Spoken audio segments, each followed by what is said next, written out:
آپ تمام لوگ جانتے ہیں کہ جس چیلنجنگ اکنامک کنڈیشن میں یہ کیئر ٹیکر حکومت جو ہے ایک کانسٹیٹیوشنل آرڈر کی کنٹینیوٹی کے نتیجے میں معرض وجود میں آئی ہے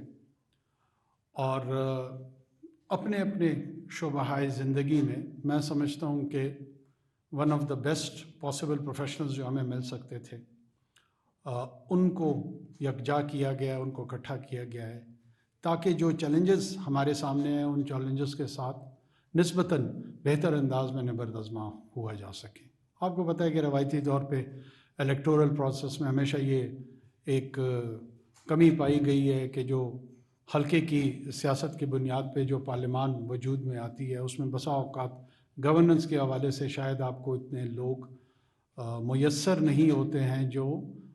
کارکردگی کو بنیاد بنا کر گورننس کے حوالے سے کارکردگی بعض اوقات وہ اپنی اپنی کانسٹیٹیونسیز میں بڑے بہتر ڈیلیور کر رہے ہوتے ہیں، لیکن گورننس کے تقاضے شاید تھوڑے سے مختلف ہوتے ہیں۔ اس کے لیے آئین نے تو سینٹ کا فورم رکھا ہوا تھا کہ وہاں سے ایسے ٹیکنوکریٹس کو یا ماہرین کو لایا جا سکے اور اس گیپ کو اگر کہیں گورننس اسٹرکچر میں Westminster model of democracy میں آئے تو اس کو فلفل کیا جائے۔ لیکن سینٹ کے ساتھ بھی ہم نے جو انصاف کیا ہے وہ یہ نہ موقع مناسب ہے نہ شاید میرا منصب اس چیز کی اجازت دیتا ہے کہ میں اس پہ بہت زیادہ نکتہ چینی کروں، لیکن جو اس آئین کا اسپرٹ تھا شاید اس اسپرٹ کو ہم نے بہت زیادہ اس کی روح کے مطابق شاید اس کا استعمال نہیں کیا۔ اس میں مزید بہتری کی گنجائش ہو سکتی ہے، لیکن اس وقت جو گوناگوں مسائل ہمیں ہیں اس میں دونوں فرنٹ پہ ہمیں چیلنجز ہیں، اکنامک چیلنجز بھی ہیں اور سیکیورٹی چیلنجز بھی ہیں۔ اچھا، جو اکنامک چیلنجز ہیں، سب سے پہلے جب آپ ڈاکٹر کے پاس جاتے ہیں تو مریض کے ساتھ جو معاملہ ہوتا ہے وہ تشخص کا ہوتا ہے، وہ تشخیص کا ہوتا ہے، وہ ڈائگنوسس کا ہوتا ہے۔ اگر ڈائگنوسس اور تشخیص اس کی درست ہو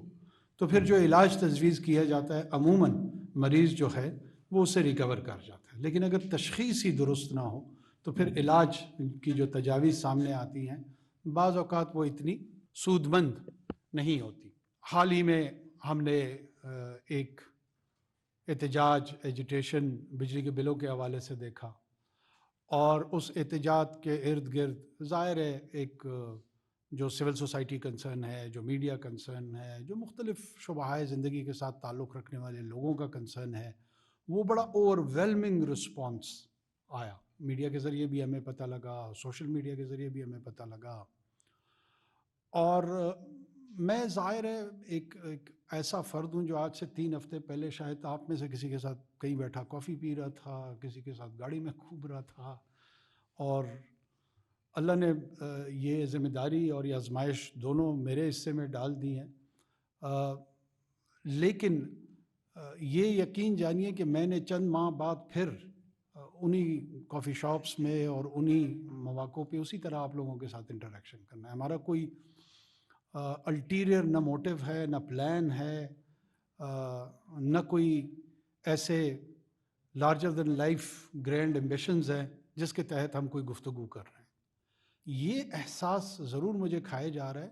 کہ یہ جو 8، 9، 10، 12، 14 دن جتنے بھی ہمیں گزرے، اس میں ادراک کے ایک عمل سے میں خود بھی گزر رہا ہوں، تو کیا اس عمل سے بحیثیت فرد اور بحیثیت نگران وزیر اعظم جو چیزیں میرے سامنے آ رہی ہیں، کیا معاشرے کے جو دوسرے پلیئرز ہیں، ایکٹرز ہیں، وہ بھی اس تھاٹ پروسیس سے گزرتے ہیں، وہ بھی اس کوگنیٹیو ایکٹیویٹی سے گزرتے ہیں، یا ہم ایک مخصوص سیاسی، معاشی، جرنلسٹک کلچر کا شکار ہو چکے ہیں، اور اس کلچر کے اندر رہتے ہوئے ہی ہماری ساری جو ٹرمز آف ریفرنس ہے گفتگو کی اسی کے حوالے سے ہیں۔ اس میں سے میں چند گزارشات آپ لوگوں کے سامنے رکھنا چاہوں گا کہ اکنامک فرنٹ پہ 2 چیزیں ہیں ہمیں جن کا سامنا ہے اور مشکل صورتحال ہے۔ الیکٹرسٹی کے بل جو ہے ایسا نہیں ہے کہ یہاں پہ چند ظالم حکمران آ گئے ہیں اور وہ ایک غریب طبقے کا خون چوسنے کے لیے تیاری میں ہیں اور وہ کر کے چھوڑیں گے. اگر کسی کا یہ خیال ہے تو یہ خوش فہمی اور غلط فہمی برائے مہربانی دونوں دور کر دیں. ہم یہاں کیوں ہیں؟ یہ وہ سوال ہے جس پہ مجھے بھی سوچنا چاہیے، جس پہ پچھلے 3 دہائیوں سے ہمارے ہاں جنہوں نے حکومتیں کی ہیں ان کو بھی سوچنا چاہیے، جو اس میں اداراتی اور پروفیشنل انپٹس لوگوں کی آئی ہیں ان کو بھی سوچنا چاہیے. اور اس سوچنے کے ساتھ ساتھ پھر ہمیں بالکل ٹھنڈے دل و دماغ کے ساتھ یہ بھی سوچنا چاہیے کہ اس سے نکلنے کی راہ کیا ہے. تجاویز کون دے گی؟ دنیا میں یہ کلچر ہے کہ میڈیا بھی تجاویز دیتی ہے. میڈیا کو ایک پلر سوسائٹی اور اسٹیٹ کا سمجھا جاتا ہے، لیکن وہ تجاویز دینے کے لیے پہلے تو میڈیا کو بھی اکوپڈ ہونا پڑے گا اپنے اپنے ریلیونٹ شعبے میں جس میں وہ تجاویز دینا چاہتے ہیں، کہ وہاں پہ انفارمڈ اور ایکسپرٹ اوپینین آئے. ایک لے مین کی اوپینین اگر میڈیا نے مجھے دینی ہے تو وہ اس کے لیے میرے پاس، ویسے بھی میرا نمبر کسی نے شیئر کر دیا ہے ٹویٹر پہ، کچھ 10,000 میسیجز مجھے مل رہے ہیں، تو وہ تو مجھے وہاں سے بھی اس کا حصول ہو سکتا ہے. لیکن اگر انفارمڈ اوپینین کی بات ہے تو اس کے لیے میرے خیال میں تھوڑی سی مدد اور محنت آپ لوگوں کی بھی میری درخواست ہوگی کہ اس کی ہمیں ضرورت ہوگی. اور یہ اوور آل کنٹریبیوشن ہے towards your own platforms and larger society. مسئلہ کیا ہے؟ مسئلہ 90 کی دہائی میں ہمارے ہاں لوڈ شیڈنگ ایک بہت چیلنجنگ مسئلے کے طور پہ ابھرا تھا. اس کو ایڈریس کرنے کے لیے، اس کو میٹیگیٹ کرنے کے لیے ہم نے آئی پی پیز کے ساتھ کانٹریکٹ کیا. ہم نے چاہا کہ ہماری جو بجلی کی پیداوار ہے اس کو ہم بڑھائیں وداؤٹ ریئلائزیشن کہ اس کے جو کانٹریکٹس ہم کر رہے ہیں وہ اتنے ڈریکونین اور اتنے انفیوریبل ہیں ہماری سوسائٹی اور اسٹیٹ کے لیے کہ آپ الیکٹریسٹی کی جنریشن کر رہے ہیں اور اس جنریشن کے رزلٹ میں ایز اے کانسیکوینس آپ نے 3 4 2 2.5 دہائیوں تک کیپیسٹی سرچارج کے متعلق آپ سب جانتے ہیں کہ چاہے وہ ان کی لاگت پیداوار کی ہو یا نہ ہو لیکن ہمیں دینی ہوگی. ایک دوسری یہ جو ریکوری کا ہمارا پروسیس ہے، بلز کی ریکوری کا پروسیس ہے، اس کو اتنا زیادہ انیفیشینٹ 30 35 40 سالوں میں ہم نے کر دیا. ہمارا جو ٹرانسمیشن کا نظام ہے، ایک تو پیداوار کا نظام ہے، پھر ٹرانسمیشن کا نظام ہے، پھر اس کو ریکوری کرنے کا نظام ہے. یہ تینوں فلاڈ ہیں. پہلے آپ نے وہ غلط کر دی کانٹریکٹس. ہائیڈل کی جو پروڈکشن تھی وہ نہیں بڑھی. وہ اس ملک میں 2 بڑے ڈیم منگلا اور تربیلا کے بعد کوئی قابل ذکر ہائیڈل پروڈکشن کے حوالے سے وہ ہم نہیں کر پائے. ریکوریز کے حوالے سے جس کو لائن لاسز کہتے ہیں، تھیفٹ کہتے ہیں،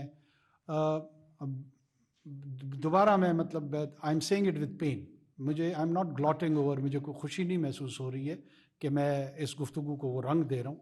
لیکن اس میں ایک پورا کارٹل کا نظام انوالو ہے. اور اس کارٹل کے نظام میں بدقسمتی سے بسا اوقات ہمارے جو امپلائیز ہیں، چاہے وہ ڈفرینٹ ڈسکوز میں کام کرتے ہیں یا مختلف اس پروسیس کے ریکوری کے ساتھ جڑے ہوئے ہیں، ایک طرف ایک شہر میں بلوں کو جلایا جا رہا ہے، احتجاج کیا جا رہا ہے، ادھری اسی شہر میں 200 mega what, 400 mega what, 500 mega what, شہر اور شہروں کا میں ایک کلسٹر کے طور پہ کہہ رہا ہوں، اتنی کی چوری ہو رہی ہے. سرکولر ڈیٹ جس کو ہم نے سبسیڈائز کرتے ہوئے اس بجلی کی ترسیل کے نظام کو بڑھایا وداؤٹ ریئلائزنگ کہ ایک طرف ہماری پاپولیشن بڑھ رہی ہے اور دوسری طرف جو ہماری الیکٹریسٹی جنریشن تھی وہ ڈپینڈنٹ رہی آن فسل فائل امپورٹڈ آئل فیول جو ہے وہ پوری کی پوری ڈپینڈنسی اس پہ ہوتی گئی. اچھا، وہ ہم جو کر رہے تھے ظاہر سی بات ہے it is based all the import bill is based on foreign reserves on dollars. اچھا اس کی جو فلکچویشن ہماری باقی گورننس کے جو مسائل ہیں اس پہ آ رہے ہیں. جس طریقے سے فری مارکیٹ میں ظاہر سی بات ہے ہماری کنڈیشنالٹیز ہیں, ہمارے معاہدات ہیں ملٹی فائنینشیل انسٹیٹیوشنز کے ساتھ جو ہم نے ہر صورت میں پورے کرنے ہیں, اس کے ساتھ کوئی اس کو نہ ڈیفائی کرنے کا سوچ رہا ہے, نہ سوچ سکتا ہے, نہ اس کی اجازت دی جا سکتی ہے. We are very much clear on that. اب وہ مارکیٹ فورسز کے تحت یہاں پہ اسمگلنگ کی ایکٹیویٹی, افغان ٹرانزٹ ٹریڈ سے جڑے ہوئے مسائل, پلس جو ڈی انسینٹیوائز ہو گئی ہے اکانومی, اور لوگ بدقسمتی سے کسی ایک دو ایریاز میں انویسٹمنٹ کر رہے ہیں. یہاں پہ نہ کوئی اسٹاکس میں انویسٹ کر رہا ہے, نہ ایون ریئل اسٹیٹ میں کر رہا ہے, نہ کسی اور ایریا میں کر رہا ہے.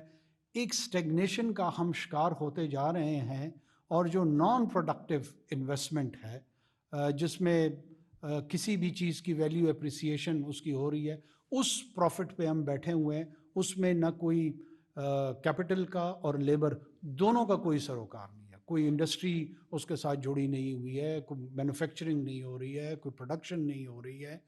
اور وہ منسلک ہوتی ہماری اکنامک لائف اور ایکٹیویٹی کے ساتھ تو شاید ہماری یہ صورتحال نہیں ہوتی.